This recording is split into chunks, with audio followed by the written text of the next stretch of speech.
네, 그러면 강의를 시작하도록 하겠습니다. 예, 지난 시간 마지막쯤에 저희가 그 약간 RLC 회로를 예, 좀 다른 관점에서 보는 얘기를 좀 시작을 했었죠. 그러니까 무슨 얘기냐면 저희가 한 몇 시간 전에는 같은 RLC 회로긴 했는데 걔를 약간 해석하는 형태가 뭐였냐면 저희가 뭐 이런 스텝 인풋이라고 하는 뭐 이런 입력이 들어왔을 때 얘가 어떤 식으로 얼마나 빨리 얘를 쫓아가냐 약간 그런 관점으로 해석을 했었고요. 예, 그거는 어떤 면에서는 예, 주로 제어 같은 데서 우리가 입력이 들어오면은 그 우리가 제어하고자 하는 뭐 어떤 뭐 시스템 뭐 그때 계속 예를 들면 로버트 팔 같은 거 예, 그거를 제가 여기서 이쪽으로 딱 옮겼다. 그럼 얘가 얼마나 그거에 제 의도대로 그대로 반응을 하냐. 예, 그런 거를 해석할 때 그때 뭐 타임 도메인에서 저희가 해석을 많이 했었고요. 예, 근데 지난 시간에 저희가 RLC 회로를 바라보는 관점은 완전히 좀 다른 거였죠. 그러니까 이제는 RLC 회로를 일종의 신호를 저희가 처리하는 시스템. 그러니까 뭐 제일 대표적인 게 뭐 여러분들이 제일 많이 사용하는 첫 번째 신호가 아마 소리일 테니까 뭐 음악을 듣는다든지 아니면 사실 영상도 결국엔 이런 거랑 다 관련이 있긴 한데 예, 뭐 여기서는 그 얘기는 하지 않을 거고. 그러니까 저희가 막 진동을 하고 있는 어떤 신호가 들어왔을 때 예, 걔를 저희가 원하는 어떤 특정한 주파수 대용만 어떻게 뽑아서 보낸다든지 그런데 사용하는 용도로 이런 RLC 회로를 사용할 수 있다고 했었습니다. 예, 그리고 그거의 가장 기본적인 개념, 그러니까 그 여기 같은 경우에는 이게 그 직렬 회로였는데 직렬 회로가 왜 이런 그 어떤 특정한 주파수에서만 이렇게 잘 통과를 시키고 나머지는 통과를 못 시키냐에 약간은 직관적이라고 얘기할 수도 있지만 약간의 수학만 생각해서 저희가 생각을 해보면 제일 단순한 형태가 저희가 결국에 이거를 세 개의 임피던스가 직렬로 연결된 회로고 저럴 경우에 저희가 그 결국에는 저항에 나타나는 저항에 걸리는 여기에 볼티지 드랍은 결국에는 그 볼티지 디바이더 형태로 나타나는 거죠. 예, 그래서 그거를 다르게 얘기하면 그 분자에 저항이 들어가고 그다음에 분모에 저항뿐만 아니라 나머지 그 인덕터에 의한 임피던스랑 그다음에 커패시터에 의한 임피던스 이런 식으로 다 연결이 돼서 얘네들이 종합적으로 출력이 나온다 이런 거였는데요. 근데 얘를 보면은 사실 처음 해볼 때는 되게 좀 복잡해 보이죠. 그러니까 J 오메가 L 더하기 그다음에 얘는 J 오메가 C분의 1 뭐 이런 식으로 나타나니까 처음에 이걸 계산하는 게 되게 복잡해 보이는데 근데 제가 여기서 강조하고 싶은 포인트는 뭐냐면요. 저희가 소위 말하는 공진이라는 요 주파수를 딱 가면은 무슨 일이 벌어지냐 요거를 뭐 지난번에도 얘기했듯이 다르게 쓰면은 얘는 마이너스 J의 그 오메가 C분의 J 형태로 되고요. 그래서 제가 J로 이렇게 묶어주면은 이런 형태의 임피던스를 가진다는 거죠. 근데 이 임피던스가 서로 부호가 정확하게 다르기 때문에 얘네의 크기가 같아지는 순간에 결국에 얘네들은 상쇄가 돼서 마치 얘네가 아예 없었던 것처럼 이렇게 작용을 해버리는 거죠. 그러니까 1대1이 돼버려서 이럴 경우에는 당연히 이게 100%가 다 통과를 해버리고요. 그에 비해서 만약에 뭐 그러니까 저주파로 갔을 때는 예, 제가 여기 지워서 잘 안 보일 수 있지만 예, 저주파로 갔을 때는 어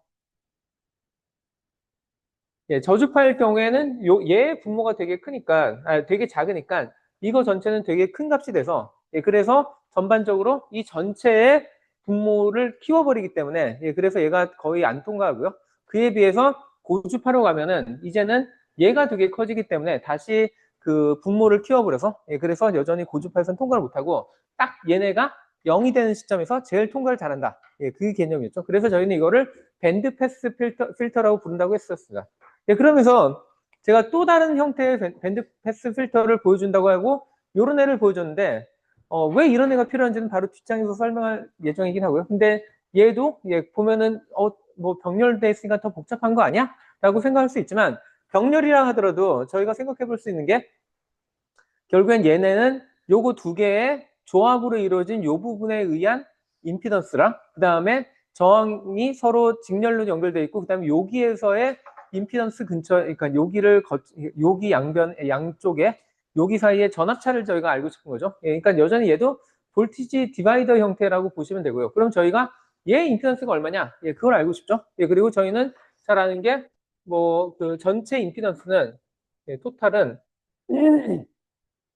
결국에 얘는 병렬 회로이기 때문에 얘네들의 각각이 가지고 있는 임피던스의 역수의 합이 얘의 역수의 합과 같다. 걔네의 합이 얘 전체 임피던스의 역수랑 같다라는 게 그냥 저희가 일반적인 그 저항에서의 룰이죠. 예, 그래서 L 그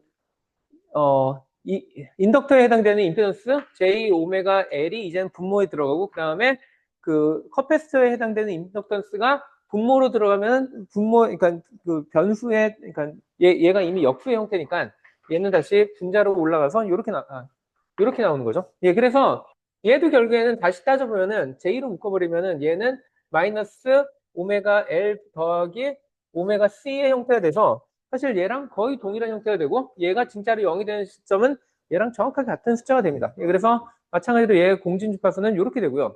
근데 이제는 얘가 공진이 되면은 그러면 어떻게 되냐?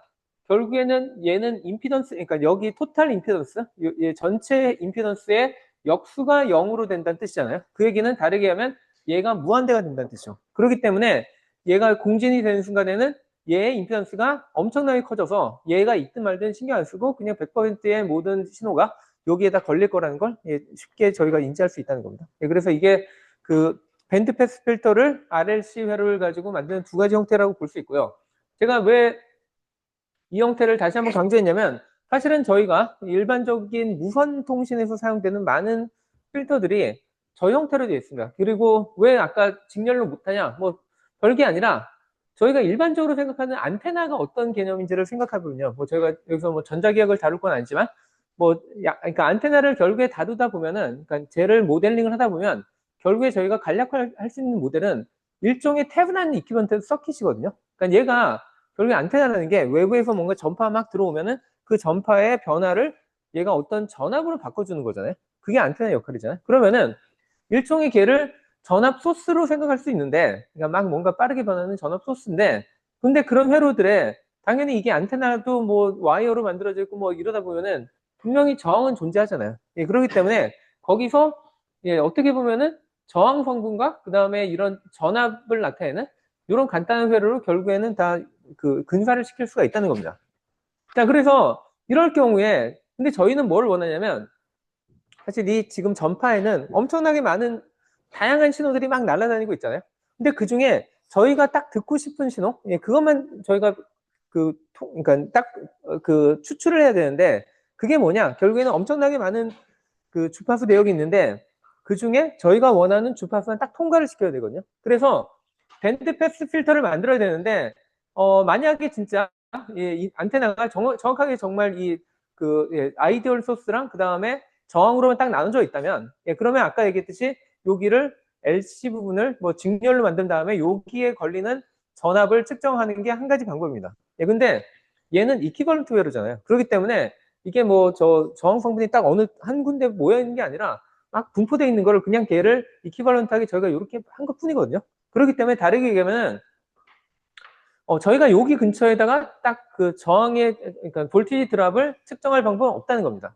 그래서 약간 다른 변형 형태가 방금 얘기했던 두 번째 형태인 이런 식으로 LC를 병렬로 하고 난 다음에 여기 사이에 전압을 딱 측정하면은, 그러면 이제 특정한 주파수 대역에서만 신호가 100% 통과를 하고 나머지 주파수 대역은 다 서프레스가 돼서, 그래서 일종의 필터링이 되는 그런 형태가 되는 거죠. 그래서 일반적인 무선 통신에 사용되는 애들은 다 이런 애들이 들어가 있고요. 그 얘기는 다르게 하면 여러분들 스마트폰이나 아니면 여러분들 컴퓨터나 뭐 태블릿이나 여러분들 들고 다니는 대부분의 무선 통신이 가능한 전자기기는 다 안쪽에 이런 필터가 들어가 있다는 겁니다. 그래서 이런 거를 좀 정확하게 이해를 하는 게 매우 중요하다고 볼 수 있고요. 그리고 뭐 약간 그러니까 어떻게 보면 이제는 약간 올드 테크놀로지처럼 들릴 수는 있지만, 결국에 라디오라는 게 저희가 제일 먼저 사용했던 저런 무선통신의 응용이었죠. 그래서 다들 알듯이 라디오 들어봤죠. 요즘 애들 다 그냥 디지털로만 들어서. 근데 그럴 때 보면은 라디오에 우리가 보통 주파수를 튜닝한다고 하잖아요. 그게 결국에는 어느 주파수 대역을 저희가 통과를 시킬 것이냐. 왜냐하면 엄청나게 많은 종류의 신호들이 막 돌아다니고 있거든요. 뭐 약간 TV 관련된 이런 애도 있고, 근데 요즘에 TV 쪽은 아예 그 전파를 할당을 안 하는 것 같은데, 근데 뭐 가끔씩 뭐 사회 그런 기사들에 나오는 게 뭐 예를 들면 무선통신 3사가 뭐 주파수를 경매를 해가지고 어느 주파수 대역을 가져왔다, 뭐 그런 얘기를 하잖아요. 그래서 약간 좀 정확하게 얘기하면 주파수는 함부로 사용하면 안 됩니다. 왜냐하면은 주파수는 정말로 이게 그 동시에 여러 사람이 같은 주파수에다 어떤 신호를 보내면은 그러면은 정말 그 제대로 된 신호가 아니고 막 이상한 잡음들이 같이 들어오잖아요. 그리고 그거를 저희가 분리할 방법은 없거든요. 그렇기 때문에 주파수는 사실 그 국가에서 관리를 합니다. 어느 주파수부터 어느 주파수는 누구만 쓸 수 있게 뭐 군사용으로 쓰는 거 절대로 쓰면 안 되고 당연히.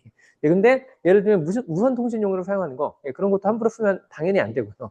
예, 그러면 아마 잡혀갈 수도 있습니다. 예, 그래서 무선 통신은 진짜 예, 이 주파수를 정말 딱 정해진 것만 사용해야 되고 하는데 예, 뭐 근데 어쨌든 예, 예전에 라디오 같은 경우에서 저희가 주파수 대역을 튜닝을 해서 듣는다. 뭐 FM은 이런 주파수 대역을 사용하고 AM은 이렇게 한다. 예, AM은 앰플리튜드 모듈레이션의 약자고 FM은 프리퀀시 모듈레이션의 약자인데 뭐 이거는 뭐 디테일한 거니까 예, 생략하기로 하고요.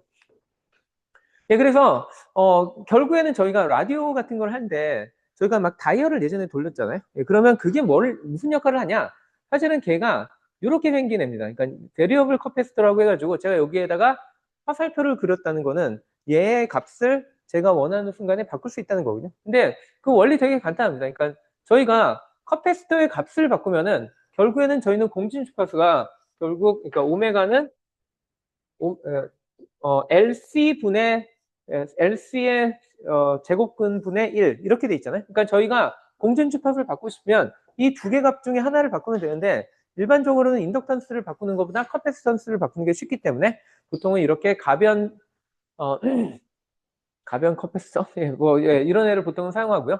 예, 근데 얘 원리도 그러니까 잘 보면 되게 직관적인 게 커패시턴스는 결국에 뭐에 비례하냐면 뭐 이런 두 개의 판이 있을 때 얘네가 가지고 있는 간격이 반비례하고 그다음에 얘네가 마주보고 있는 면적에 비례하잖아요.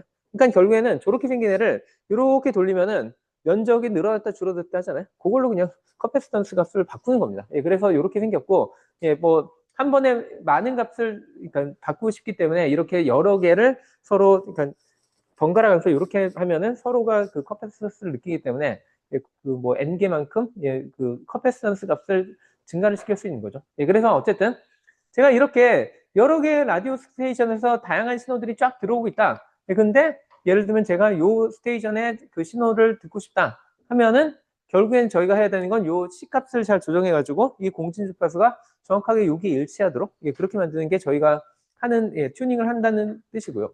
근데 제가 시간 관계상 이번 학기에도 예, 결국에는 얘네의 이 결국에는 얼마의 주파수까지 저희가 통과를 시키냐 예, 이런 걸 보통은 저희가 대역폭이라고 표현을 하는데 이 대역폭을 결국에 어떻게 결정하냐 예, 결국에는 이 여기 들어 올라가는 요 아래 값이 크냐 작냐가 보통은 얘를 결정을 하는데 예, 그러니까 나머지 전체적으로 상대적인 크기를 얘기를 해야 되는 거죠. 예, 그래서 보통은 이 값이 예, 어떻게 그러니까 예, 요 값이 너무 브로드하면은 그러면 저희가 원하는 신호뿐만 아니라 나머지 원하지 않는 그런 신호들도 같이 들어올 수 있잖아요. 예, 그래서 보통은 저희는 예, 이런 거를 예, 설계를 할 때 되게 신경을 많이 써야 되고 예, 그리고 이런 폭이 결국엔 뭐랑 관련이 있냐면 보통 퀄리티 팩터라고 하는 예, 제가 폭이 얼마나 큰지 작은지를 나타내는 그런 예, 어떤 인디케이터로 있는데 예, 이런 거를 보통 큐 팩터 또는 퀄리티 팩터라고 부릅니다. 예, 근데 예, 얘도 예,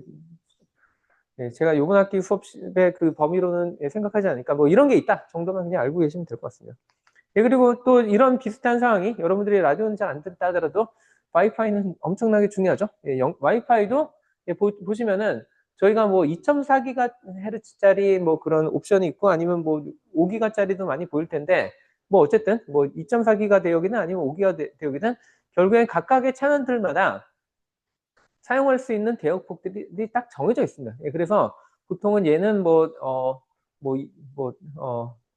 2.401부터 2.423 뭐 이런 식으로 22MHz가 이 첫 번째 채널에 할당이 돼 있고 두 번째 채널에 할당돼 있고 뭐 이런 식으로 돼 있어가지고 뭐 예를 들면은 여러분들 그 와이파이 같은 거 처음에 공유 같은 거 설치할 때 그럼 얘 각각 채널 번호 어떻게 할 것이냐 해서 뭐 그냥 자동으로 선택하게 하는 경우가 아마 많을 것 같은데 예, 이런 것들이 다 결국에는 근처에 예, 누가 어떤 채널을 쓰고 있냐에 따라서 누가 비슷한 채널을 쓰면 사실 제가 열심히 신호를 보내도 둘이 막 합쳐져 가지고 예, 그래서 간섭이 일어나니까 저희가 원하는 그 전송량이 잘 안 나오고 있죠. 예, 그래서 그런 거를 피하기 위해서 뭐 이런 것들을 계속 채널을 바꿔가면서 예, 해야 될 수도 있다는 겁니다.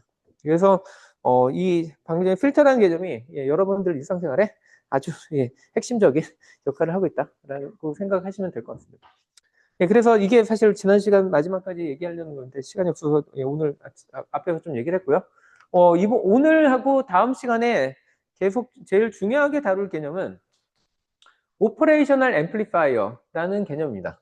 예, 완전히 약간 좀 분위기가 달라지는 얘기인데 그러니까 앞에까지는 저희는 보통은 정말로 RLC라든지 아니면 모스펫 디바이스 같은 정말로 제일 근본적인 그러니까 제일 엘리먼트리한 그런 단위들에 대해서 얘기했는데 오늘 배우는 OPMP는 저희가 내부가 어떻게 생겼는지는 배우지 않고 일종의 그냥 하나의 그 소자로 여러분들은 딱 주어집니다. 예, 그러면 저거를 어떻게 사용하는지를 얘기하면 되는데요.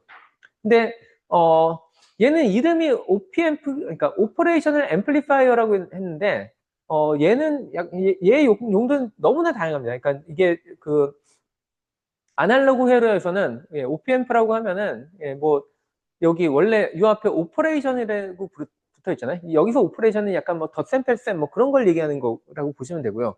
근데 꼭 그런 용도가 아니라 진짜로 그 어떤 신호를 증폭하는 용도로 예, 또 많이 사용되기 때문에 정말 그 용도 아니면 어떤 경우에는 완전히 다른 용도로 뭐 그냥 발진기를 그러니까 저희가 어떤 특정한 클럭을 만드는 그런 애를 만들겠다 할 때도 OPMP를 사용하기도 하고 예, OPMP의 용도는 되게 다양한데요. 예, 그래서 이거에 대해서 예, 좀 더 얘기를 해볼 예정이긴 합니다.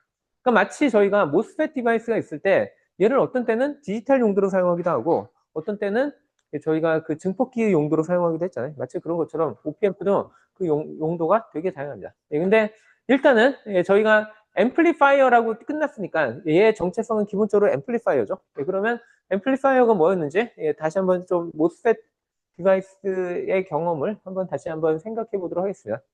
자, 저희가 모스펫 디바이스를 가지고 어떤 신호가 들어왔을 때, 아날로그 신호가 들어왔을 때 걔를 증폭해 가지고 출력으로 내보낸다고 얘기할 때 보통은 저희가 뭐 이게 기본적인 형태긴 한데 여기서의 사실은 저희가 그렇게 막 강조하지 않았지만 예, 중요한 몇 가지 컴포넌트가 있습니다. 예, 첫 번째 뭐냐면 당연히 그 저희가 일반적으로 신호라고 표현하는 이 전압도 중요한데 근데 너무나 당연해서 한 번도 얘기하지 뭐 제대로 하지 않는 경우도 많지만 반대쪽에 항상 얘의 전압을 정의해 주려면 그러니까 전압은 정확하게 여기와 요 두 개 터미널 사이에 전압의 차이를 나타내는 거죠. 예, 그렇기 때문에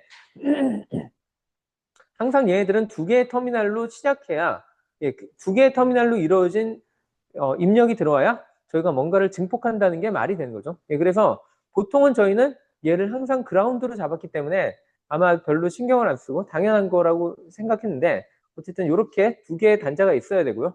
마찬가지로 아웃풋의 경우에도 저희는 보통 여기 나오는 볼티지만 신경을 썼지만 사실은 얘도 결국에는 누구 대비 얼만큼이냐라는 얘기를 하는 거죠. 예, 그렇기 때문에 거기에 해당되는 전압이 당연히 있어야 될 겁니다. 예, 그래서 보통은 얘랑 얘가 서로 같이 연결돼서 여기가 0V였으니까 얘도 0V를 기준으로 얘가 얼만큼 크냐 작냐를 나타내는 게 출력이었죠.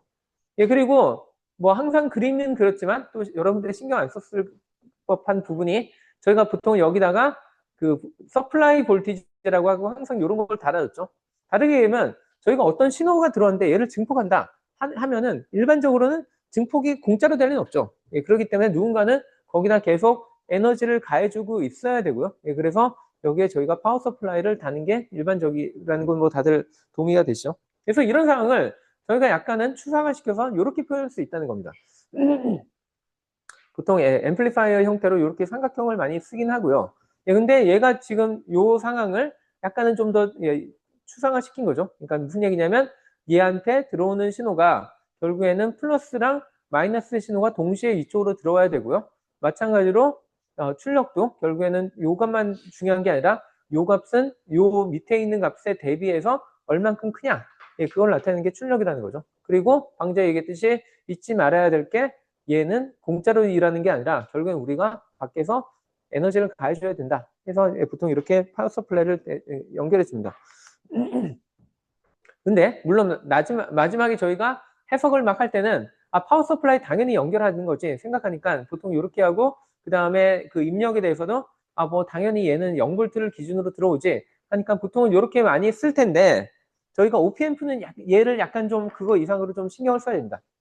보통은 OPMP가 그래서 방금 전에 얘기했던 그 추상적인 개념들이 많이 그냥 거기에 함축이, 그러니까 여기에 나타나 있다고 볼 수 있는데 다르게 얘기하면 얘는 입력 단자가 하나가 아니라 두 개입니다. 그리고 두 개라는 게 뭐 꼭 이상한 건 아닌 게 아까도 계속 얘기했듯이 저희가 입력 볼티지라고 얘기하려면 결국엔 누구와 누구 차이, 누구와, 그러니까 어느 터미널과 어느 터미널 사이의 차이를 얘기하는 거잖아요. 그렇기 때문에 당연히 그 두 개의 정보가 동시에 들어가는 것 뭐 당연하지 라고 생각하면 되죠. 그리고 출력의 경우에도 아까도 얘기했듯이 결국에는 출력은 혼자 존재하는 게 아니라 누군가 레퍼런스가 있어야 되는 거죠. 그래서 얘 대비 얘가 나온다 라고 저희가 생각하면 되는데 근데 OPMP는 근데 보통은 저희는 OPMP를 사용할 때는 얘 출력의 레퍼런스는 결국에 보통은 저희가 그라운드로 보통은 거의 항상 이렇게 사용한다고 보시면 될 것 같고요.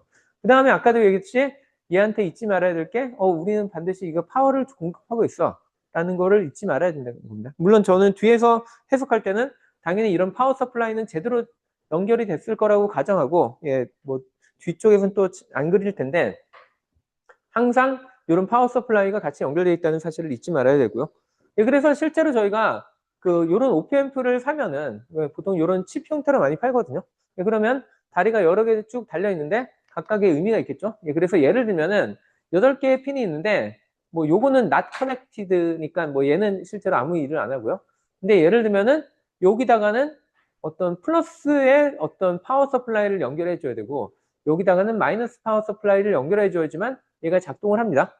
그 다음에 여기다가 저희가 원하는 입력을 넣는데 뭐 여기에 보면 inverting input 그다음에 non inverting input이라고 돼 있죠. 그러니까 무슨 얘기냐면 결국에는 얘 대비 얘가 얼마나 전압이 높은지를 저희가 입력으로 보겠다라는 뜻입니다. 그리고 그 거기에 해당되는 전압을 여기다 출력을 내보내는데 여기 보면 약간 좀 이상한 게 아까 제가 뭐 계속 강조할 때는 여기 출력 전압이 그러니까 출력의 레퍼런스 포인트도 있어야 되는 것처럼 보이는데 얘는 정확하게 없잖아요. 그래서 얘는 내부적으로 어떻게 생각하냐면 보통은 저희가 여기다 파워 서플라이를 가하는 게 여기다가 15V를 가하면 여기다 마이너스 15V를 항상 가합니다. 그래서 이럴 경우에는 걔네의 정확한 중간점이 결국 여기에 그라운드를 정의한다라고 생각할 수 있는데 뭐 경우에 따라서는 우리가 플러스 15V, 마이너스 15V짜리 파워 서플라이를 딱 넣으면은 걔네 약간 차이 날 수 있잖아요. 그래서 그럴 경우에 아웃풋이 정확하게 0V가 그러니까 입력을 저희가 0을 넣었는데도 불구하고 0이 안 나오는 경우도 있거든요. 그럴 경우에 저희가 여기 옵셋 넣을 때 하는 요 사이에다가 가변정을 넣어가지고 걔를 약간 튜닝을 해주면 그러면 그 값이 저희가 약간 조정할 수 있는 그런 범위가 생깁니다. 그래서 보통 그런 식으로 회로에서는 사용하고 근데 저는 실제로 이런 디바이스를 저희가 실제로 꽂아서 사용할 때 그 얘기를 하는 거고 일단은 저희가 보고자 하는 거는 해석이니까 해석은 보통은 이렇게만 저희가 볼 예정입니다. 무슨 얘기냐면 저희가 앞으로 사용하는 그러니까 저희가 얘기하는 OPMP는 기본적으로 추상화시키면은 다음과 같이 3개의 터미널로 이루어진 디바이스다. 그래서 입력은 입력 터미널은 2개, 그다음에 출력 단자는 하나 이런 식으로 생각할 예정입니다. 자 그러면 얘를 우리가 어떤 정기적인 모델로 봐야 되잖아요. 그래서 이 모델이 지난번에 저희가 그 모스펫 디바이스 해석하는 거랑 그래도 꽤 유사하죠. 그러니까 저희가 예전에 모스펫 디바이스의 경우에는 뭐 이렇게 외부에 그러니까 뭐 물론 얘는 그라운드를 시켰을 때 여기에 게이트가 이렇게 들어오면 그러면 저희가 보통 그때 어떻게 했었냐면 모스펫 디바이스는 이렇게 돼서 여기에 전압이 얘의 함수인 그런 얘기를 했었죠. 근데 OPMP는 그거보다 훨씬 더 복잡한 회로로 어떻게든 누가 만들어놔서 아까 칩으로 딱 만들었기 때문에 걔는 보통은 어느 정도 역할을 하냐면 일종의 볼티지 소스의 역할을 합니다. 그러니까 커런트 소스가 아니라. 그래서 근데 그럼 저희가 예를 들면 여기다가 Vin이라는 아니면 뭐 여기에 여기 두 개의 단자의 차이를 여기가 뭐 V 플러스랑 V 마이너스라고 하고 여기 전압 차이를 제가 V라고 하면은 그러면 얘의 출력 전압은 얼마냐? A 곱하기 V의 형태 되게 단순한 형태로 됩니다. 여기까지는 뭐 되게 뭐 직관적이긴 한데 여기에 저희가 그동안 얘기를 잘 안 했던 이런 것들을 약간 좀 생각을 해봐야 되는데요. 자, 첫 번째로 OPM프는 아이디어란 경우에는 실제 OPM프는 뭐 정확하게 이 관계는 잘 따르긴 하는데 여기 보면은 입력 저항이 무한대라고 되어 있습니다. 무슨 얘기냐면 제가 여기다가 전압을 아무리 높게 가든 뭐 어쩌든 간에 이쪽으로 전류는 흐르지 않는다가 원칙입니다. 그러니까 정확하게는 요 OPM프가 아까 제가 보여드렸던 그 디바이스 있잖아요. 그런 디바이스의 입력으로는 실제로 전류는 흐르지 않는다. 이거는 사실 되게 그 사용자 입장에서는 유리합니다. 왜냐면은 뭐 계속 얘기하지만 저희가 어떤 회로가 있는데 그리고 여기 어떤 중요한 그러니까 저희가 되게 그 깨끗한 신호가 있는데 이 신호가 다음 단계의 어떤 역할로 잘 들어가 그러니까 이 신호가 전달돼서 얘가 뭐 2배가 되면 여기도 정확하게 2배가 전달되고 그런 걸 바라는데 얘가 잘못하면 문제가 뭐냐면 요 다음에 연결된 디바이스가 내부적으로 약간의 저항 그러니까 뭐 저항이 좀 있다 그러면은 아이디어란 이런 그 소스였다면 그러면 당연히 얘가 아무리 그러니까 전류를 흘려버린다 하더라도 여기에 전압은 바뀌지 않아야 되는데 문제는 그러니까 아이디어란 게 아니라 그 실질적인 애들은 여기에 작은 저항이라도 존재하겠죠. 그 얘기는 그리고 이게 일반적으로 저희가 얘기하는 태브나 이퀴벌런트 서킷의 모델이잖아요. 그러니까 그러니까 대부분의 회로들은 태브나 이퀴벌런트로 만들 수 있을 텐데 이 값이 0일 가능성은 정말 작기 때문에 그래서 이렇게 되면은 여기에 실제로 가해지는 전압은 얘가 가지고 있던 V가 전체가 아니라 여전히 얘가 일종의 볼티지 디바이더 형태로 돼가지고 전압이 신호가 왜곡이 된다는 거죠. 그래서 이런 거를 피하기 위해서 보통은 얘를 출력 전압이라고 부르고 얘 입장에서는 출력 전압이라고 부르고 그 다음에 이 디바이스 입장에서 얘는 입력 저항이라고 부르거든요. 그래서 얘는 보통은 보통은 어떤 디바이스가 있고 걔의 출력이 그 다음 단계로 넘어가고 할 텐데 그런 관점에서 보통은 저희는 입력 저항은 아주 크면 클수록 좋다는 게 일반적이고 그 다음에 내부되는 입장에서는 출력 저항은 작으면 작을수록 좋다라고 합니다. 그리고 그러니까 저희가 완벽하게 아이디어라긴 못할 경우에는 그래도 보통은 10대 1의 룰 정도는 유지해야 됩니다. 그러니까 10대 1이라는 게 얘가 얘보다 한 10배 이상 돼야지 그래야지 그 쓸만하다라고 보통은 얘기를 합니다. 근데 다시 얘기하면은 근데 아이디어란 이 OPM프의 경우에는 저희는 입력 저항은 무한대. 그래서 절대로 전류가 흐르지 않는다라는 게 첫 번째 가정이고요. 그리고 실제로 대부분의 디바이스는 그렇게 하는 게 결국에 OPM프도 뜯어보면 그 안에 제일 첫 번째 들어가는 게 모스펫 디바이스의 게이트거든요. 그럼 게이트는 전류 흐르지 않는 걸로 그러니까 절연돼 있잖아요. 그렇기 때문에 그 조건은 잘 만족이 되고요. 물리적으로. 그 다음에 그래서 요거 둘 다가 다 0이어야 된다는 그러니까 0이 된다는 거고.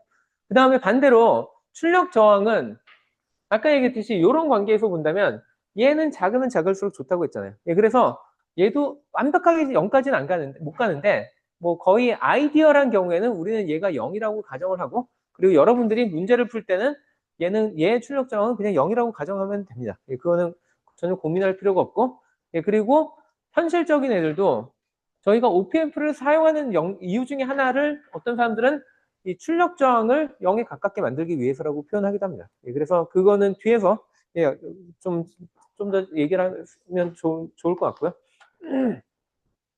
그 다음에 이게 되게 이상한 개념인데 여기 제가 보면 여기 A를 증폭유래라고 저희가 보통 얘기하잖아요. 근데 OPM프는 근데 이게 만약에 일반적인 앰플리파이어 그러니까 증폭기라면 저희는 물론 증폭을 하기를 원하긴 하는데 증폭률을 그렇다고 뭐 10,000배, 뭐 10,000,000배 그렇게 원하는 경우 별로 없잖아요. 근데 OPM프는 아예 태생부터 얘의 증폭률은 무한대를 가정을 합니다.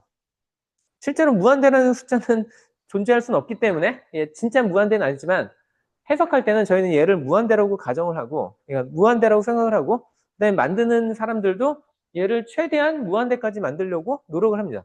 되게 이상한 개념이죠. 이게 무한대면은 좋을 것 그러니까 되게 그러니까 어느 정도 크면 클수록 좋긴 하겠지만 무한대로 가면은 저희가 약간의 신호만 넣는다 하더라도 얘가 우리가 측정할 수 없는 정도의 수준이 돼버리잖아요. 그럼 그가 쓸모가 전혀 없어 보이는데 왜 이렇게 하냐? 되게 이상한데 이게 정말로 그 OPMP의 어떻게 보면은 그 아주 중요한 개념이고, 이게 왜 중요한지는 뒤에서 바로 설명을 하도록 하겠습니다.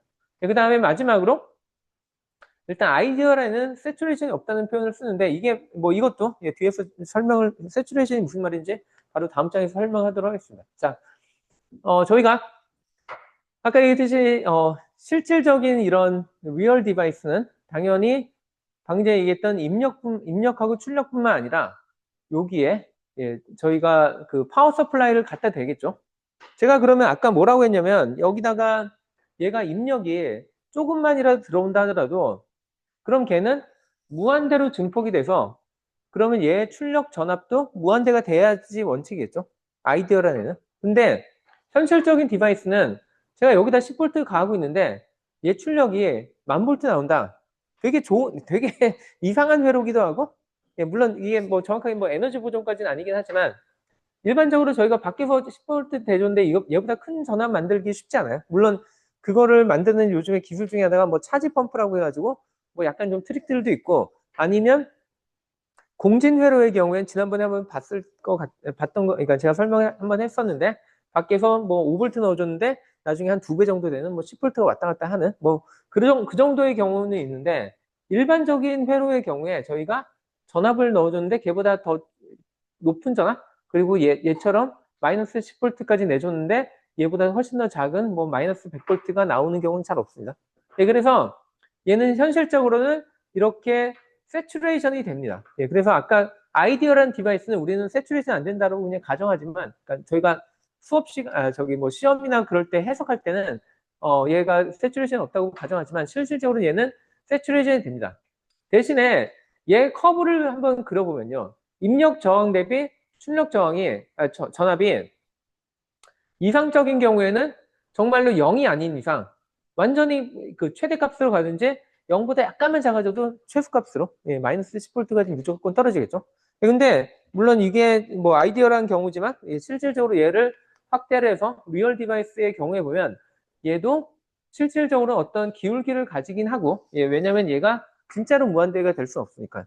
그래서 저희가 뭐 일반적인 제품을 보통 사면은 제품의 걔 증폭률이 꼭 이 값은 아닌데 뭐 이 정도 오더, 10의 6승, 뭐 100만 뭐 이 정도 돼야지 그래도 그 OPF다라고 명함을 내릴 수 있다는 거죠.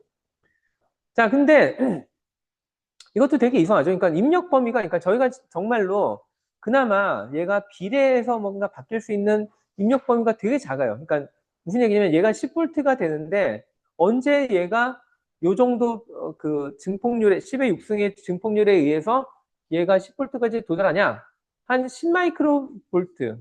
마이크로가 10의 마이너스 6승이잖아요. 그래서 10마이크로 볼트 정도만 약간만 바뀌어도 얘가 그냥 세츄레이션이 확 돼버립니다. 그래서 보통 여기를 저희는 세츄레이션 리전이라고 부르고, 그럼 어떻게 보면 저희가 진짜 그러니까 사용 가능한 범위는 마이너스 10마이크로볼트에서 플러스 10마이크로볼트, 정말 작은 범위밖에 안 되거든요. 근데 이게 도대체 왜 도움이 되냐? 약간 좀 이해가 좀 안 되죠. 거기다가 제가 여기다 틸다를 그러니까 했잖아요. 이 얘기는 뭐 10의 6승이라는 게 항상 그런 게 아니라, 예를 들면 디바이스의 온도가 약간씩 뭐 바뀐다든지 그래도 저 증폭률이 약간씩 바뀝니다. 그래서 얘를 가지고 어떤 저희가 뭔가 정말 제대로 된 증폭을 하겠다, 되게 작은 신호를 한번 해보겠다고 쐈는데 막 온도에 따라서 막 그 출력 값이 막 바뀌고 그러면 사실 거의 쓸모가 없는 그런 디바이스처럼 보이잖아요.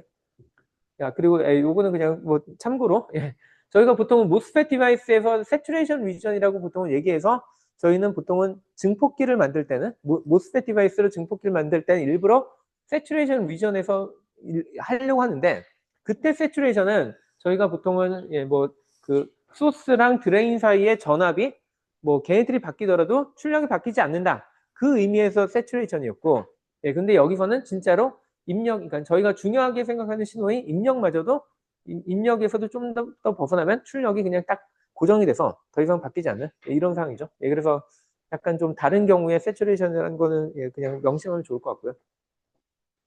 근데 뭐 그게 뭐 중요한 건 아니었고, 자, 근데 그러면 그런 이상한 디바이스를, 이런 OPMP를 저희가 보통 어떻게 사용하냐? 이것도 보면 되게 이해가 안 그러니까 처음에 보면 되게 낯설은, 예, 이런 구조죠. 자, 제가 뭐 처음에 뭐라고 얘기했냐면, 얘가 그 어떤, 아까 얘기했던 요런 디바이스긴 한데, 그러니까 입력에 요런 차이가 들어오면은 걔의 차이를 이렇게 증폭해주는 애라고 했는데, 근데 얘를 활용하는 첫 번째 제일 흔한 형태가 이렇게 연결을 한다 했습니다. 예, 그래서 얘가 어떻게 생겼는지 한번 좀 살펴보면요. 그 얘가 아까 얘기했듯이 입력 단자가 두 개가 있는데 얘를 보통은 inverting input이라고 부르고 얘는 non-inverting input이라고 부른다. 그냥 non-inverting은 inverting을 안 했다니까 그냥 아무것도 안 했다는 뜻이긴 하잖아요. 근데 예, 그냥 약간 컨벤션이 예, 인버팅을 되게 중요하게 생각하기 때문에 인버팅 인풋을 사람들이 중요하게 생각하기 때문에 나머지를 그러지 않은 애라고 그냥 표현을 한다고 보시면 되고요. 그 다음에 얘 구조는 아까 보면은 입력이 이렇게 두 개가 들어와서 여기의 차이가 증폭돼서 나가면 끝인 것처럼 생각했지만 실제로는 그러지 않고 얘 출력을 다시 여기 어떤 출력 전압이 있었겠죠? 그 출력 전압을 볼티지 디바이더를 넣은 다음에 그 볼티지 디바이더의 값을 다시 여기로 집어넣어 줍니다. 좀 이해가 안 되죠, 여전히. 예, 근데 왜 이렇게 하면 좋냐를 얘기를 해보자는 거고요. 예, 그래서 예, 아까 얘기했듯이 요 안에 있는 이렇게 저희가 해석하면 된다고 했고 여기다가 보통 저희가 V인을 이렇게 바깥쪽에다 예, 가해주고 예, 그 다음에 아까도 얘기했듯이 여기에 전류는 기본적으로 정확하게 얘기하면 이 안쪽으로는 전류가 흐르지 못한다라는 표현이 맞습니다. 예, 그 다음에 아까 얘기했듯이 이런 식으로 저희가 볼티지 디바이더를 넣고 그 다음에 얘를 여기다 연결해 주는데 마찬가지로 얘도 전류가 흐르지 못합니다. 예, 이 두 가지는 뭐 계속 유지가 되고요. 그러면 자, 이 상황을 지금 요거를 저희가 이퀴벌런트로 그리면 이렇게 되는데 그럼 이제 한번 얘 출력 전압인 Vout을 한번 계산을 해보죠. 자, Vout은 아까도 계속 얘기했듯이 누구를 얘가 증폭을 하냐? 여기에 있는 여기에 입력 전압을 V 플러스라고 하고 여기에 입력 전압을 V 마이너스라고 하면은 V 플러스 빼기 V 마이너스가 되겠죠? 근데 여기 같은 경우에는 V 플러스는 여기 제가 V 인을 가했으니까 V 인이 될 텐데 V 마이너스 얘는 얼마일까? 얘를 어떻게 표현할까? 생각해 보면요. 아까 얘기했듯이 제가 요거를 일종의 볼티지 디바이더라고 얘기했잖아요. 자, 그러면 요 지점에서 그러니까 여기 출력 전압이 V 아웃이 아직은 얼마인지 모르니까 계산하고 있는데 어쨌든 이 값이 결정됐다고 가정을 하면은 그럼 이 V 아웃 대비 여기에 나오는 전압의 크기는 얼마일까? 하면 얘는 아까 얘기했듯이 볼티지 디바이더로 계산을 하면 된다는 거죠. 이게 혹시 여기 연결돼 있는데 여기 연결된 거 신경 안 쓰고 그냥 이것만 계산이 되냐? 됩니다. 왜냐하면 여기에 전류가 흐르지 못한다는 가정이 있잖아요. 그러니까 마치 얘는 댕글링 핸드랑 거의 똑같은 거죠. 그리고 얘가 거꾸로 전압을 거꾸로 영향을 줄 수는 없거든요. 얘는 인풋 단자이기 때문에 받아들이기만 하지 얘한테 영향을 주지 않기 때문에 실제로는 거의 댕글링 핸드랑 그러니까 예, 전류도 못 들고 뭐 아무것도 못 하니까 댕글링 핸드라고 생각해도 됩니다. 그럼 얘는 연결 안 됐다고 생각하면 되니까 그러면 얘는 R1 더하기 R2분의 R2의 V 아웃을 이렇게 하내죠. 그래서 이제 그러니까 요게 요런 값이 여기에 들어가니까 여기다 제가 넣을 수 있는 게 R1 더하기 R2분의 R2 V 아웃이라고 저희가 쓸 수 있는 거죠. 네, 그래서 이제는 요식을 저희가 V 아웃에 대해서 풀어봐야 되니까 생각을 해보면은 그럼 얘를 저쪽 좌변으로 넘겨야 되니까 V 아웃 빼기 빼기가 더하기 A R2 R1 더하기 R2분의 A 이렇게 되고 그 다음에 V 아웃이니까 얘를 그냥 묶어주면은 B 아웃이 되고요. 그 다음에 우변에 남은 애는 얘니까 A 곱하기 B 인이 되겠죠.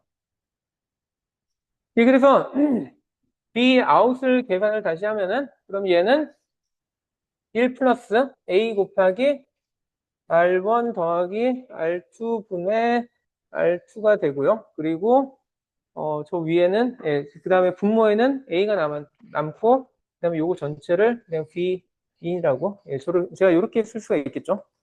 그래서 예, 이렇게 썼는데 왜 이렇게 하냐?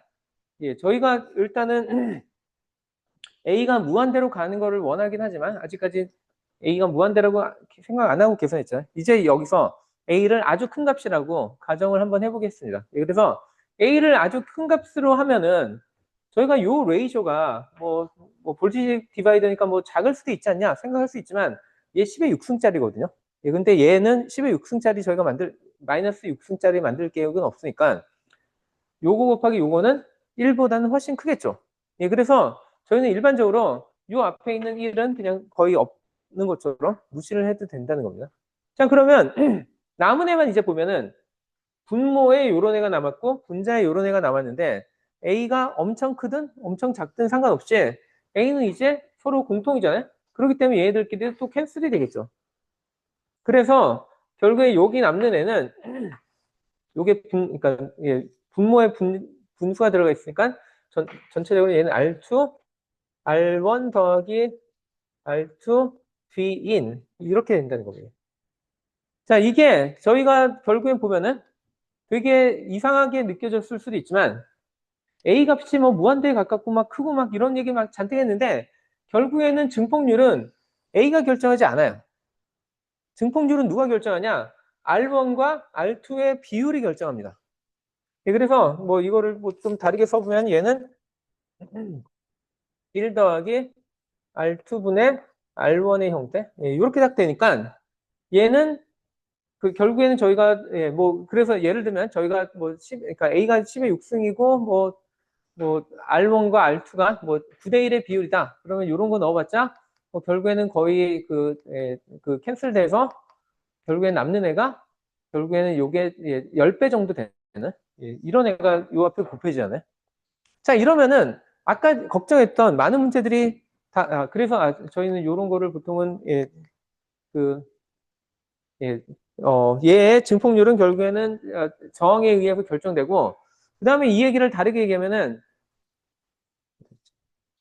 예, 그 아까 얘기했듯이 A라는 이 증폭률은 10의 6승 정도의 되게 큰 값을 타겟으로 해서 만들긴 하지만 그 만드는 회사에 따라서 그날 컨디션에 따라서도 약간씩 베리에이션이 존재하고 그 다음에 사용하는 도중에도 값의 증폭률이 바뀔 수 있지만 문제가 없는 게 저희가 그러니까 저희의 결국에는 증폭률 10이라는 애를 결정한 애는 결국엔 이 두 개의 저항의 레이쇼였지 뭐 원래 가지고 있던 A 값이 아니라는 겁니다. 예, 그래서 결국에는 저희가 요 증폭률을 일정하게 유지하고 싶으면은 여기에 달아주는 저항만 좋은 애를 쓰면 돼요. 이 디바이스가 그러니까 물론 당연히 이 디바이스 어느 정도 좋긴 해야겠지만 얘의 증폭률은 그렇게 중요하지 않고 얘네의 레이저만 좋은 애를 사면 된다. 물론 저항들도 그 값에 그러니까 얼마냐에 따라서 예, 퀄리티가 좀 차이가 나는데 뭐 어떤 애들은 한 10% 정도 오차가 있는 애들도 있긴 하고요. 근데 뭐 보통은 1% 미만의 정확한 그런 저항을 선택할 수도 있고 아니면은 가변 저항으로 저희가 정확하게 원하는 레이저를 조정할 수도 있습니다. 그리고 만약에 온도가 바뀌면은 저항값이 바뀌는 경우도 있긴 하거든요. 근데 그런 것도 막는 방법 중에 하나가 그러니까 그러니까 온도 변화에 거의 변하지 않는 그런 저항들도 따로 팔거든요. 아니면 얘네들을 뭐 같은 회사에서 같은 모델, 그러니까 같은 계열의 그런 애를 사면은 얘네들이 바뀌는 비율이 항상 일정해서 전체적으로 같이 바뀌기 때문에 레이저가 바뀌지 않는 뭐 그런 옵션들이 잔뜩 있기 때문에 이런 애를 좋은 애를 사면 되지 얘에서 집중할 필요가 없다는 겁니다. 근데 얘 자체는 되게 복잡한 회로긴 하거든요. 제가 디테일을 안 보여드렸지. 이 안에 모스펫 디바이스만 한 10개 정도 들어가고 막 그런 식으로 생겼거든요. 그래서 이거 만드는 건 되게 어려운데 저항은 뭐 만들기 쉽잖아요. 예, 그래서 보통은 사람들이 예, 이 증폭기를 만들 때 얘를 뭐 일반적인 거 하나 사고 그다음에 만약에 정말로 얘 레이저가 아주 크리티컬하다. 그럼 얘에 대해서는 그냥 돈을 쓰면 되지. 얘는 그냥 싸게 살 수 있다는 겁니다. 그리고 요거를 만드는 사람들 입장에서도 되게 이게 좋은 게 만약에 제가 뭐 저런 증폭기를 만드는 회사 사장이다. 예, 그러면은 어떤 어플리케이션에 따라서 저희가 증폭률이 얼마가 필요할지 아무도 모르잖아요. 예, 그러면 회사 만드는 사람 입장에서는 요번에는 뭐 2배, 3배, 4배, 5배, 6배 뭐 그런 식으로 해서 뭐 만배까지 다양한 제품군을 쫙 만들 것이냐. 그 얘기는 무슨 얘기냐면 재고 관리도 불가능하고 그 다음에 진열을 한다 하더라도 엄청나게 많은 애들 진열을 하고 있어야 되는. 그러면 되게 비효율적인데 그게 아니라 나는 그냥 얘 증폭률을 최대한 무한대로 가깝게 해줄게 하고 팔면은 사용자가 사서 내가 원하는 그냥 레이쇼를 결정하면 되는 거잖아요. 그러니까 이게 얼마나 훨씬 더 경제적이고 뭐 그런 식으로 훨씬 더 버서타일하다고 표현을 할까요? 그런 상황이 되는 거죠. 그래서 사람들이 그 OPM프를 증폭기로 사용하는 거를 이런 식으로 생각해서 사용하지 요거 자체가 증폭률을 얼마가 결정돼서 그렇게 나오지 않는다는 겁니다. 자, 그 다음에 저희가 보면은 여기 약간 좀 네거티브 피드백이라는 개념을 제가 설명을 별로 안 하고 지금 넘어갔는데 지금 한번 이런 상황을 좀 가정해 볼게요. 왜 우리가 얘를 이렇게 연결하는 게 도움이 될까? 이게 되게 중요한 개념인 게 저희가 보통은 원하는 건 뭐냐면 아이디어란 어떤 증폭기라 이게 아이디어란 증폭기라고 한다면 제가 여기에서 값을 바꾸면은 그만큼의 값이 그대로 여기에 반영이 되길 원하는데 반대로 얘기하면 제가 얘를 바꾸지 않으면 여기에 나오는 출력 전압은 항상 일정하길 바라잖아요. 근데 현실 세계에서는 그게 보장이 되기가 좀 어렵겠죠. 예를 들면은 아까 얘기했듯이 얘의 온도가 약간 바뀌었다. 그러면 얘의 증폭률이 10의 6승 더하기 한 0.2 정도 바뀔 수 있는 거죠. 저 정도는 얼마인지 오차 바뀔 수 있잖아요. 근데 문제는 뭐냐? 이만큼 그리고 또 하나 생각을 해봐야 될 게 제가 여기에 얘가 증폭률이 10의 6승이라고 하는데 아까 얘기했듯이 저희가 이런 회로를 꾸며서 예를 들면 R1과 R2가 같은 이 상황으로 해서 그래서 이게 절반이 되는 애를 했다. 그러면 아까 요 레이쇼에 따르면은 얘와 얘가 같으면은 얘는 2배의 증폭기가 된다는 거죠. 그래서 예를 들면 제가 여기 입력에다가 5V를 넣었다. 5V를 넣으면은 그러면은 여기에 증폭이 2배가 되니까 아마 10V 정도가 나오겠죠. 근데 이럴 경우에 그러면은 얘가 정확하게 10V가 돼서 그럼 얘가 2대1로 나눠지니까 그럼 여기에 5V가 되니까 여기에 5V가 걸릴 텐데 만약에 진짜로 여기가 진짜 정확하게 5V였고 얘도 정확하게 5V였다면 여기는 10V가 안 나옵니다. 왜냐면은 얘 출력은 어쨌든 무한대에 가까운 값이 곱해지긴 하지만 진짜 무한대는 아니잖아요. 그러니까 이 값이 0이 아닌 어떤 값이 나오려면 여기의 차이는 약간이라도 차이가 있어야겠죠. 그래서 제가 그냥 여기서 가정한 거는 입력에 예를 들면은 5 더하기 10 곱하기 10의 마이너스 6승, 뭐 5 더하기 10의 마이너스 5승 정도의 약간의 차이가 있으면은 그러면 얘가 5V가 최종적으로 나올 거라고 가정했을 때 요 정도가 그러니까 차이가 있으니까 여기에 10의 6승이 곱해져서 아마 그때쯤 10V가 나오면 모두가 다 만족하는 이런 상황이 됐을 겁니다. 이게 일단은 처음에 시작하는 가정이라고 할게요. 문제는 만약에 여기의 값이 아까 얘기했듯이 증폭률이 약간 바뀌어서 뭐 이 정도 올라갔다. 이러면은 결국에는 저희는 어떻게 되냐면 얘로 인해서 그러니까 여기에 입력 차이는 10 곱하기 10의 마이너스 6승이니까 이 정도의 차이가 있으면 얘가 여기다 또 곱해진 값인 이 정도가 증가를 하겠죠. 0.2 정도 증가했으니까 0.2 곱하기 이거 하면은 뭐 이 정도 나오겠죠. 자, 이 정도의 전압이 증가했으면 그럼 여기에서의 전압은 어떻게 되냐면 얘의 절반이 돼야 되죠. 그러니까 증가한 값도 10의 마이너스 6승 정도가 될 거고 그러면 이 값이 여기만 증가되는 게 아니라 여기 인버팅 인풋, 그러니까 네거티브 인풋 쪽에도 작용이 되겠죠. 그만큼이 증가가 될 겁니다. 그 얘기는 얘와 얘의 차이가 아까는 10 곱하기 10의 마이너스 6승이었는데 이제는 9 곱하기 10의 마이너스 6승으로 떨어지잖아요. 그 얘기는 출력 전압이 계속 10V를 유지하는 게 아니라 결국에는 얘가 뭐 9V라든지 그런 값으로 떨어지려고 움직이거든요. 그럼 얘가 움직이는 순간에 얘가 다시 줄어들었으니까 얘도 다시 여기에 그 줄어든 값이 반영이 돼서 결국엔 얘는 10V 근처를 계속 유지를 해야지만 그러니까 여기가 계속 10V를 유지를 그래야지만 이 전체 회로가 안정적으로 유지가 된다는 겁니다. 그래서 결국에는 여기서 말하려는 건 뭐냐면 예를 들면 출력이 약간 그러니까 원래는 올라가면 안 되는데 여기서 약간 흔들려서 올라가려고 하는 순간 얘가 올라간다는 얘기는 마이너스 쪽이 같이 올라간다는 뜻이잖아요. 그 얘기는 차이가 줄어든다는 얘기죠. 그래서 올라가는 거를 막는 방향으로 얘가 역할을 해준다는 겁니다. 그래서 저희는 이런 거를 네거티브 피드백이라고 부르고요. 뭐 다르게 좀 다른 반대로 얘가 만약에 약간의 어떤 플럭추에이션 때문에 내려갔다.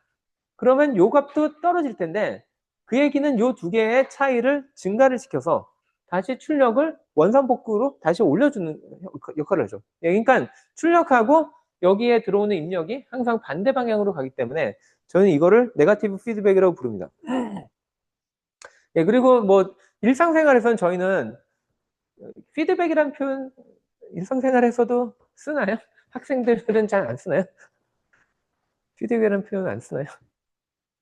뭐, 뭐, 아, 뭐, 뭐 업무라든지 그런 거 할 때 보통 피드백을 달라라는 표현은 무슨 얘기냐면 내가 뭔가 뭐 어떤 뭐를 했을 때 예, 이거에 대한 어떤 이밸류에이션 같은 걸 좀 해달라 할 때 보통은 피드백 달라는 표현을 많이 쓰는데 보통 그런 때는 네거티브 피드백은 되게 안 좋은 느낌이잖아요.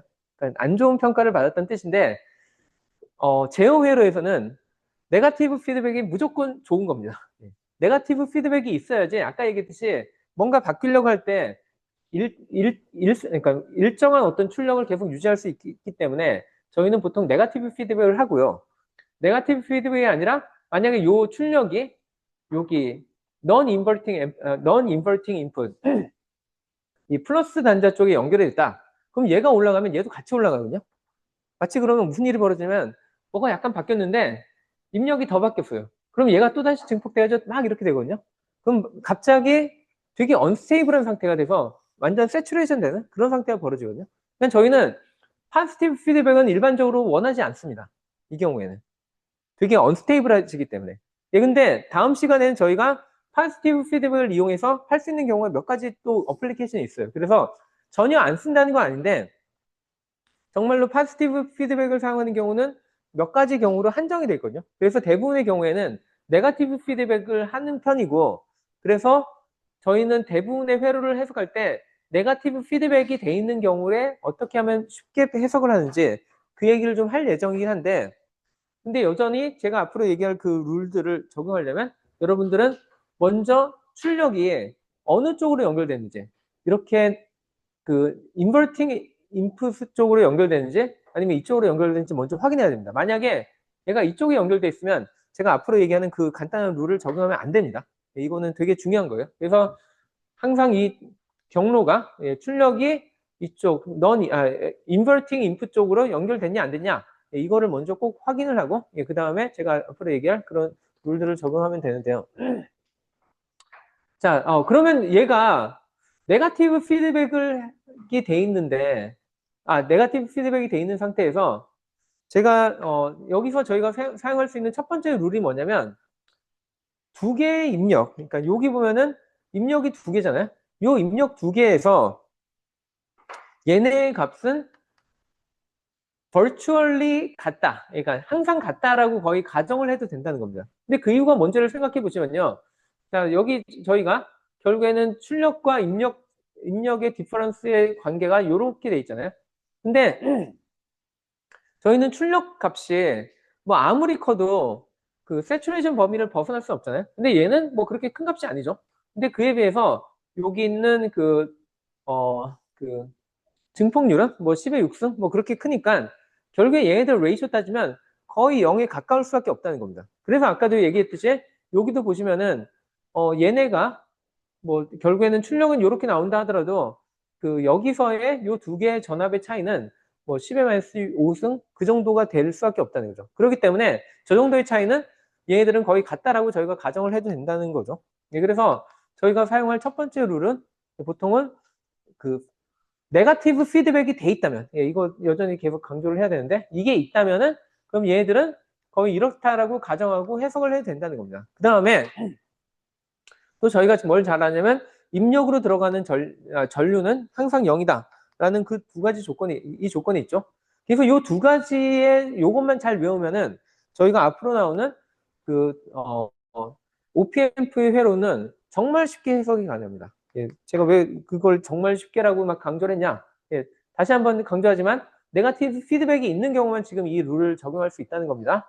예, 근데 이런 회로가 주어지면은 제가 요번에는 얘를 어떻게 해석할 거냐면 되게 이상하게 해석할 것처럼, 이상한 것처럼 보일 수도 있는데, 자, 첫 번째로 저희는 뭐를 아냐? 자, 여기에 V 플러스의 전압은 얘는 어차피 이렇게 돼 있는 회로니까 V 플러스는 무조건 V 인이라는 거는 뭐 너무나 당연하죠.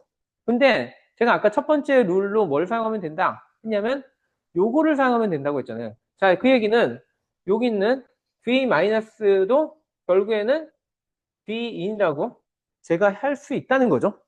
왜냐면 제가 요 룰을 사용하면 된다고 했으니까. 자, 그래서 이렇게 되면은 그럼 이제 요 값이 여기도 적용되잖아요. 그래서 요거의 값이 얼마인지를 저희가 아냐면 B 인이어야 된다는 것도 알고 있거든요.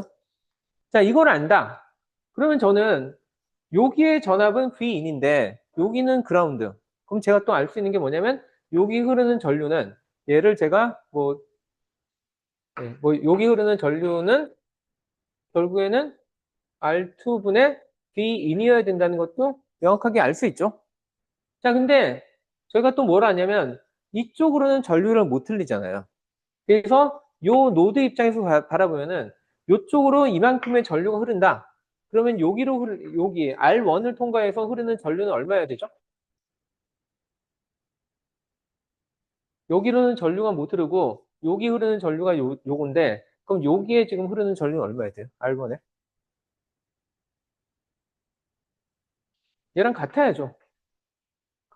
예, 전류가 보존이 돼야 되잖아요. 그래서 R1, 그러니까 여기 R1을 통과하는 그러니까 전류는 R2분의 B 인이 된다는 겁니다. 자, 근데 여기에 이제, 여기에 이제 R2분의 B 인이라는 전류가 흐른다. 그 얘기는 여기 전압 강하를 얘기할 수 있는 거잖아요. 전압 강하가 0이 아니죠? 여기 전압 강하는 얼마냐? 얘는 R1 곱하기 R2분의 B 인이어야 되죠. 자, 그러면 이제는 저희가 거의 모두 끝난 게 저희는 뭐라고 했냐면 여기는 V인이어야 된다는 걸 알고 있고 그다음에 여기에 전압 강하는 요만큼이어야 된다는 걸 알고 있잖아요. 그러면 얘 전압 V 아웃은 얼마여야 된다? V인 더하기 여기에 해당되는 그 전압 강하 다르게 얘기하면 얘는 1 더하기 R2분의 R1 V인 아까 앞에서 유도했던 거랑 똑같은 결과를 얻죠. 그래서 이런 방법을 저희가 적용할 수 있는데 그리고 앞으로는 저희가 OPMP 회로는 대부분 이런 방식으로 할 건데 중요한 거는 계속 얘기한 듯이 네거티브 피드백이 있어야만 된다. 만약 이게 없었으면 당장의 룰을 적용 못하죠. 왜냐하면 네거티브 피드백이 없었다면은 얘네가 같다는 얘기를 못 하거든요. 그래서 그게 있을 때만 할 수 있고요. 자, 그러면 이 회로는 어떻게 생겼을까요? 이 회로도 한번 비슷하게 해석을 할 수 있는데 얘는 진짜 쉽죠.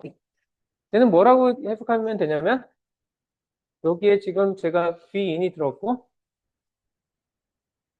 그 다음에 얘가 이렇게 돼 있잖아요. 자, 아까 했던 룰을 그대로 적용해 보면은 얘는 B인인데 그럼 얘는 얼마여야 돼요?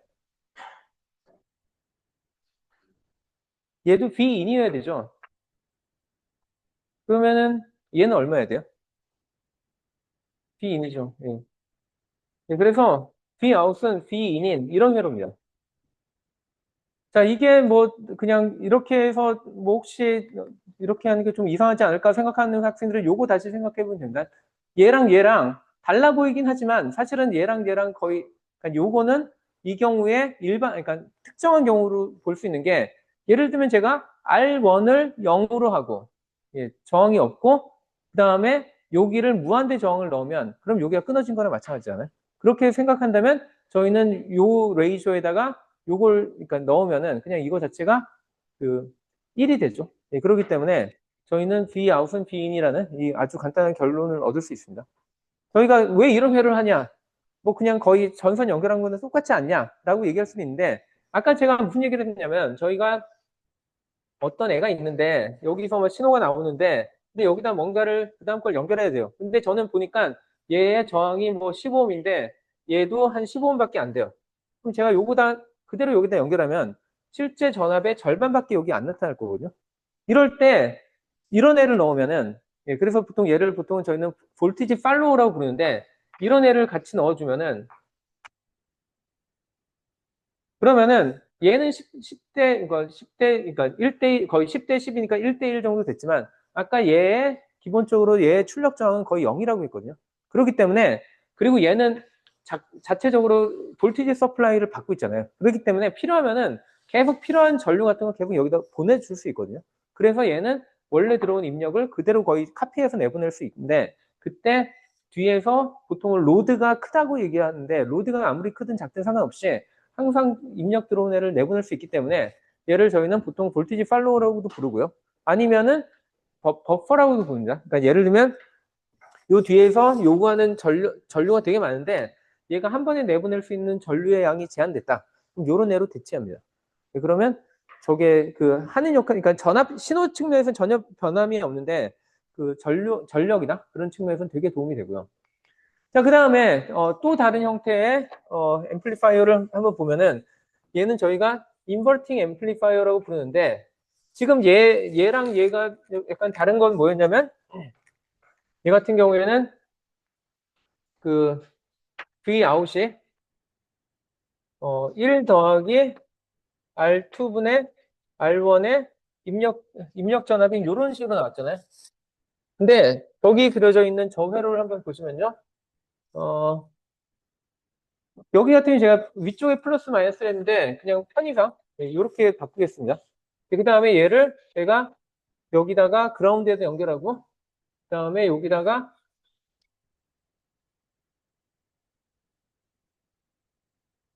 Bin이라고 연결을 한 다음에 그 다음에 얘가 여기에 R1 이걸 R2라고 해놓고 그 다음에 요거의 출력 저항이 출력 전압이 얼마일 것이냐 질문하는 거죠.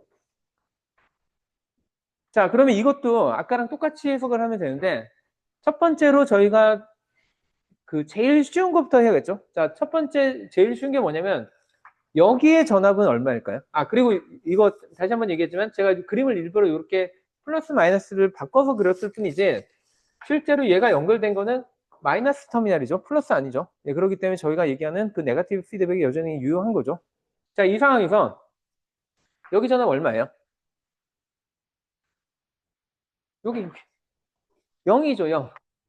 예, 0으로 연결됐잖아요. 자, 그 얘기는 얘가 얼마여야 된다는 얘기예요? 0이어야 된다는 얘기죠. 아까 요거 두 개는 무조건 네거티브 피드백이 있으면 같아야 된다고 했으니까. 자, 그런데 그럼 좀 이상한 일이 벌어져. 얘가 0V고 얘는 0이 아닌 입력이 들어왔으면 여기에 뭔가 전류는 흘려야 될 거잖아요.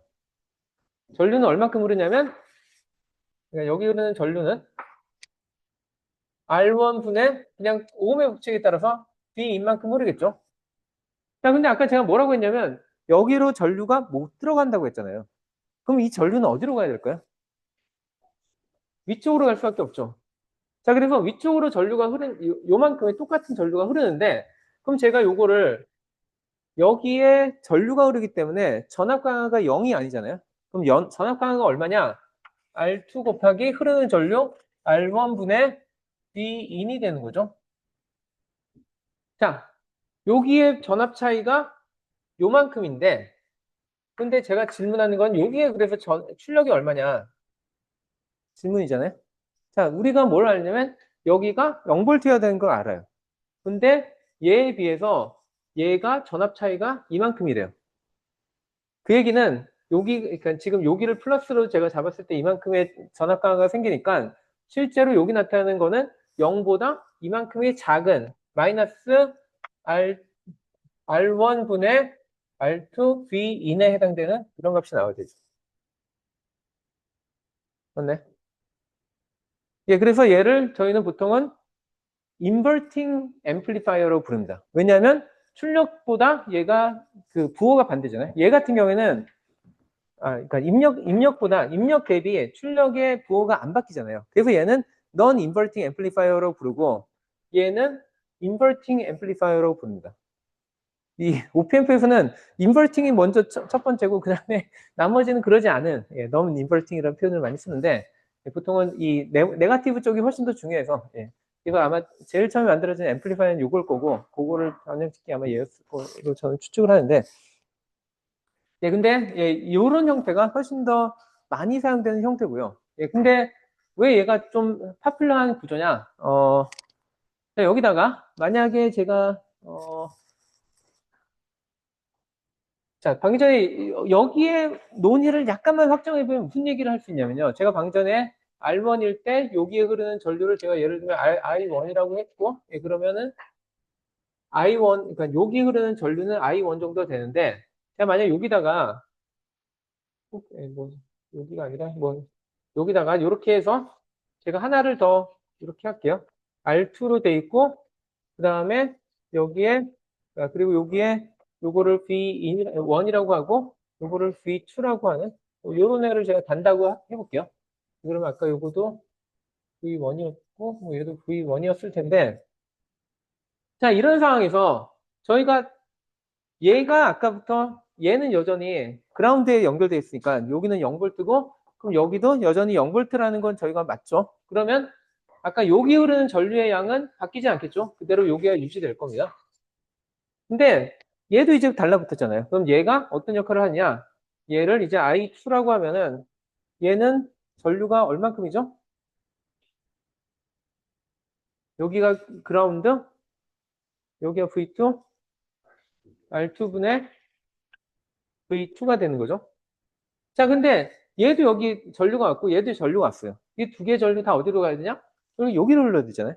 그럼 여기는 I1 더하기 I2만큼의 전류가 흘러야 되는데 그 얘기는 아까처럼 여기에 전압 강화는 결국에 I1 더하기 I2인 R1분의 V1 더하기 R2분의 V2만큼의 전류가 그러니까 전압 강화가 일어나야 된다는 얘기고, 마지막으로 다르게 얘기하면은 Vout은 결국에 마이너스, R1분의 R2, 제가 이걸 R2라고 하지 않고 R3, 끝이라고 볼게. 예, R3 V1 더하기 R1분의 R2분의 R3 V2. 이와 같은 형태가 되죠. 자, 이건 무슨 짓을 하는 거냐? 만약에 제가 요 레이쇼와 요 레이쇼를 같게 만들거나 아니면 그냥 1로 만들었다. 그 얘기는 얘는 결국에는 마이너스 V1 더하기 V2의 형태가 되는 거죠. 이건 뭐를 한 거죠? 두 개의 신호를? 더한 거죠. 그래서 이걸 애더 회로라고 부릅니다. 예. 맞죠? 두 개의 신호를 더한 거죠. 그리고 얘는 제가 여기다 하나 더 더해서, 예를 들면 여기다 하나 더 더해서 또뭐 이런 애를 더했다. 그럼 계속 더해지지 않아요. 그러니까 저희가 여러 개의 인풋을 동시에 더할 때 이와 같은 그 피드백 회로를 잘 이용하면 얼마든지 저희가 원하는 결과를 얻을 수 있다는 거죠. 그래서 그리고 보통 그래서 저희는 아까처럼 여기를 그냥 그 non inverting 인풋을 0으로 그냥 그라운드를 시켜버리면 나머지가 자동으로 그라운드가 되니까 이거를 저희는 버추얼 그라운드라고 부릅니다. 왜 버추얼이냐? 보통은 저희가 그라운드라고 하면 들어오는 전류 같은 거 다 그냥 받아들일 수 있어야 되거든요.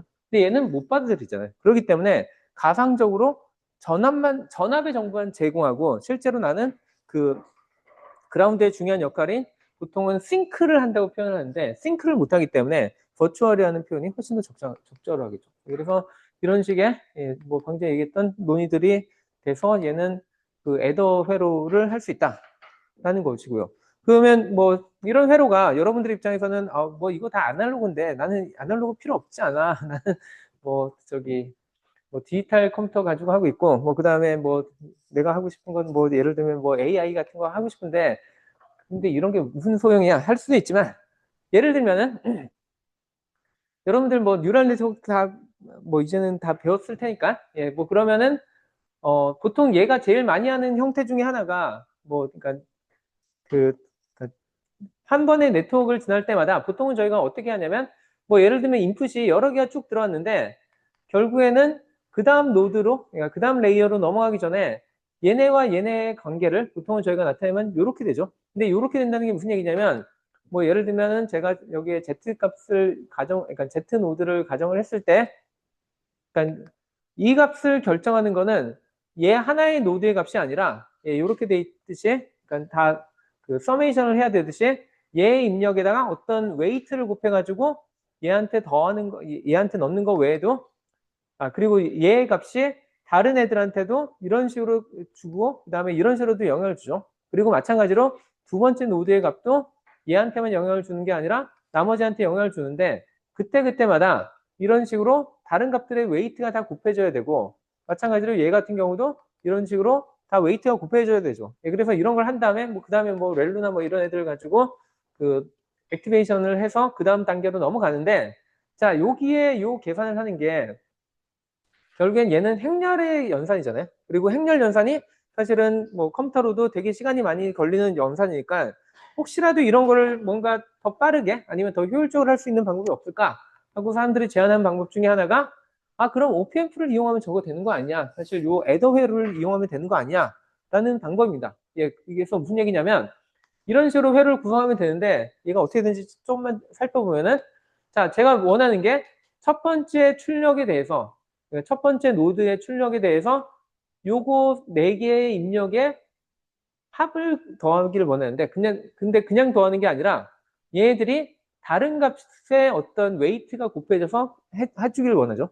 자, 근데 요 회로만 보면은 여기 정확하게 저희가 여기다 그려놓은 애더 회로잖아요. 그리고 애더 회로 앞에 붙는 요 개수는 결국엔 누가 결정하냐면, 제가 여기다 G라고 쓴 거는 컨덕턴스를 그냥 적은 것 뿐입니다. 그 저항의 역수죠. 그렇기 때문에 얘 같은 경우에는 제가 여기 흐르는 전류의 양은 그냥 G11, 그 다음에 V1이라고 쓰면 되고, 그 다음에 두 번째 여기 흐르는 전류는 G12, V2 뭐 이렇게 쓰면 되겠죠. 그래서 여기 흐르는 전류는 이렇게 되고, 요 전류는 다 모여서 여기로 흐르기 때문에 결국엔 요거 전체에다가 R 아웃풋을 곱하면은 그럼 여기에 마이너스 된 애가 얘 출력 전압이 되겠죠. 마찬가지로 두 번째 출력에 대해서도 제가 이런 식으로 해주면은 요 전압 정보는 그대로 여기로 전달되는 거죠. 그래서 얘가 여기에 적용되니까 마찬가지로 두 번째에도 얘네들의 그 웨이티드 썸이 여기에 결국에는 마이너스로 나타날 거고요. 마지막으로 얘도 이렇게 해주면 다 이렇게 가니까, 근데 중요한 거는 한 번의 전압으로 얘네들은 동시에 일어나는 거죠. 전압값이 여기서 썼다고 여기서 바뀌지 않죠. 그렇기 때문에 그대로 같은 전압이 병렬적으로 여기에 다 들어가게 되고, 그러면 이 값들이 한 번에 연산이 그냥 아날로그적으로 되는 거잖아요. 그러면 이거를 마치 매트릭스 연산을 그냥 회로 한 번을 딱 가함으로써 여기서의 결과가 탁 나오니까, 뭐 이런 식으로 하는 거를 사람들이 뭐 제안을 하기도 했고, 뭐 이런 식으로 구현하는 경우도 많이 있습니다. 그리고 여기에 보면은 그럼 여기 제일 어려운 게 뭐냐? 예를 들면 저희는 얘를 트레이닝을 할 때마다 계속 웨이트 값을 바꿔야 되잖아요. 근데 그 얘기는 여기에 저항 값을 바꿔야 된다는 얘기거든요. 근데 일반적으로 저항은 저희는 그냥 딱 고정되어 있는 값인데 저거 어떻게, 아니면 사람이 이거 손으로 바꿀 수는 없잖아요. 근데 그런 거를 해줄 수 있는 디바이스로 mem리스터, 그러니까 메모리 역할을 하는 일종의 리지스터가, 그런 거를 사람들이 만들기도 하거든요. 그래서 뭐 이런 mem리스터를 가지고 하면은 이런 식의 매트릭스 벡터 멀티플리케이션을 한 번에 할 수 있다라고 주장하는 경우도 많이 있습니다. 그래서 뭐 계속 얘기했지만 이런 아날로그 회로가 여러분들의 일상하고 관계가 없는 게 아니라 되게 많은 직접적인 어플리케이션들이 존재한다라는 얘기를 하고 오늘 수업은 끝내도록 하겠습니다.